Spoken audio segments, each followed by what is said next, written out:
மீனாட்சி சொக்கநாதர் திருக்கோவிலில் பொதுமக்களுக்கு அன்னதானம் வழங்கிய தென்னிந்திய ஃபார்வர்டு பிளாக் கட்சியினர். மதுரை மாவட்டம் திருமங்கலத்தில் தென்னிந்திய ஃபார்வர்டு பிளாக் கட்சியின் நிறுவன தலைவர் KC திருமாறன் அவர்களின் பிறந்த நாளை முன்னிட்டு திருமங்கலம் மீனாட்சி சொக்கநாதர் ஆலயத்தில் சிறப்பு அன்னதானம் நடைபெற்றது.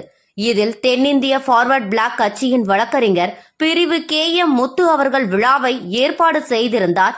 முன்னதாக மீனாட்சி அம்மனுக்கு சொக்கநாதருக்கும் சிறப்பு அபிஷேகம் அலங்காரம் மற்றும் நடைபெற்றது.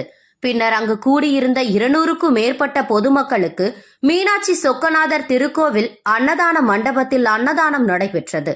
மேலும் இந்நிகழ்வில் தென்னிந்திய ஃபார்வர்டு பிளாக் கட்சியின் மூத்த நிர்வாகிகள் மற்றும் கூட்டணி கட்சி மாநில மாவட்ட நிர்வாகிகள் கலந்து கொண்டனர்.